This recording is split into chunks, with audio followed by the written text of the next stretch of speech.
Hello বন্ধুরা, তোমরা সবাই কেমন আছো? আশা করি ভালো আছো, সুস্থ আছো। আমিও ভালো আছি। আমি আজকে তোমাদের দেখাবো 42 ইঞ্চের একটা ব্লাউজ কাটিং অ্যান্ড স্টিচিং করে। তো দেখো বন্ধুরা, এদিকে আমার লাইলিনের মধ্যে কাটিংগুলো মোটামুটি করা আছে, আর দু একটা করতে হবে। তো কাপড়ের মানে কম হয়ে গিয়েছিল সেই জন্য। তো দেখো আমি ব্যাক সাইডটা কেটে নিচ্ছি। তো কিছুটা করে কাপড় আমি বেশি রাখবো। এটা হচ্ছে বোম্বে কাটিং ব্লাউজ বা তোমার ব্রা কাটও বলে থাকে, আর আমরা বাঙালিরা তো বোম্বে কাটিংই বলি। তো এটা হচ্ছে দেখো হাতাটার মধ্যে কিছুটা কাপড় আমার জয়েন করতে হবে, সেই জন্য হাতাটা আমি শেপ দিলাম না, পরে দিয়ে নেব কাপড় জয়েন করার পর। তো এখন দেখো আমি মেইন কাপড়ের মধ্যে যেই কাটিংগুলো আমি করে রেখেছি পার্টগুলো আর কি, সেগুলো একটা একটা করে আমি কেটে নিব। আর পেতে পেতে রেখেছি, কারণ হচ্ছে দেখেছি যে কাপড়ে যদি আবার কম হয় সেই জন্য পেতে নিয়েছি একবারে। তো আমার সমস্ত পার্টগুলো কাটিং করা হয়ে গেল। তো এরপর হচ্ছে আমি লাইলিন আর মেন কাপড়টা একসঙ্গে জয়েন করে নিব, যাতে এদিক ওদিক হয়ে না যায়। সেই জন্য এটার মধ্যে একদম আলগা টাইপের একটা সেলাই করে নিব, সেই সেলাইটাই করে নিয়েছি দেখো। তো এখন হচ্ছে এগুলোকে সবগুলো জয়েন করব।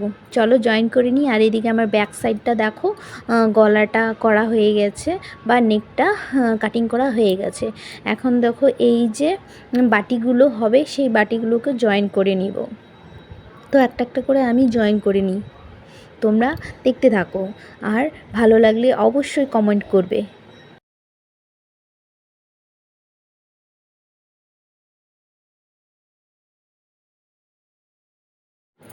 দেখো, তো আমার দুটো বাটি আমার জয়েন করা হয়ে গেছে। তো এবার আমি সাইডে যেই কাপড়গুলো একটু কম বেশি হয়েছে সেগুলো সমান করে নিব, আর এই সেলাইটাও দিয়ে নেব। এটাকে টাক্স বলে। তো এই মাঝখানে টাক্সটা না দিলে মানে ফুলে উঠবে না বা পাফ হবে না, তো এটা দিলেই পাফ হবে। তো আমি এটা এখন সেলাইটা করে নিচ্ছি।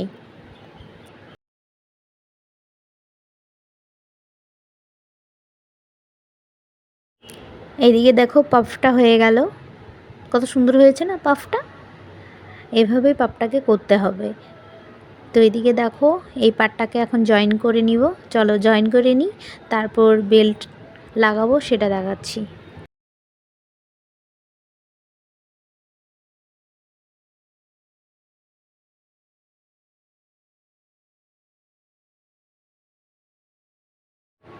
এখন জয়েন করব বেল্ট।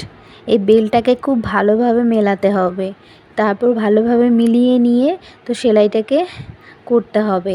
দেখো ভালো করে একদম সমান সমান করে বেল্টটাকে লাগাতে হবে। বেল্টটা হয়ে গেলে তারপর এই যে দেখো এই চাপ সেলাইটা দিতে হবে। তো এই চাপ সেলাইটা ভালো করে দিতে হবে দেখো।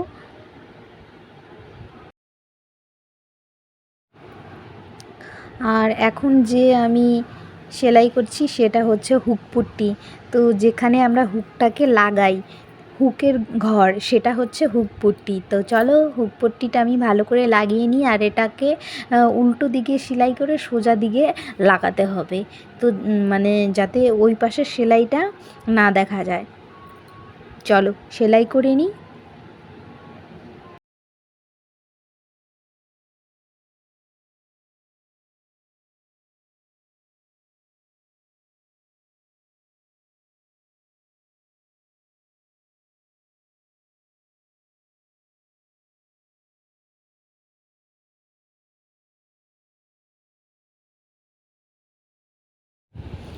চলো এবার হাতার মুহুরিটাও হেমিং করে নিই, আর ব্লাউজের কোমরটাও হেমিং করে নিই ঝটপট করে, তারপর না ব্লাউজটা ফিটিং করতে পারবো।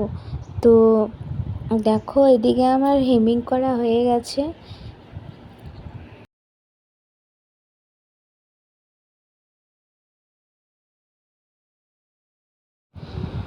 দেখো বন্ধুরা, আমি সাইডগুলো ওভারলক করে নিচ্ছি, তারপর আমি উল্টো দিকে সেলাই করব বা ফিটিংয়ের সেলাইটা করব। এখন হচ্ছে সোজা দিকে সেলাই করছে, এটাকে ওভারলক বলে। তো চলো করে নিই।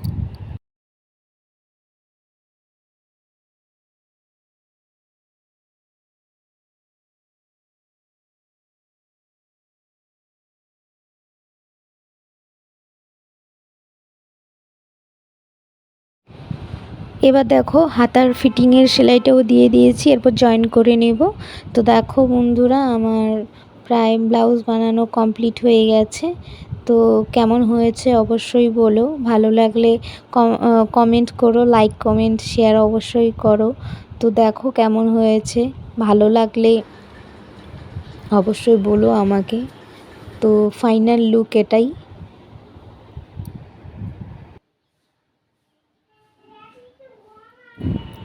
তো বন্ধুরা, ব্লাউজটা তোমাদের কাছে কেমন লাগলো অবশ্যই বলো, কমেন্ট করো। আর এত বড় ব্লাউজ আমি ফার্স্ট টাইম বানালাম। তো 42 ইঞ্চের ব্লাউজ কম বড় না কিন্তু, অনেকটাই এবার। তো চলো বন্ধুরা, ভালো লাগলে অবশ্যই কমেন্ট করো। চলো টাটা, বাই বাই, দেখা হবে নতুন আরও একটি ব্লগে।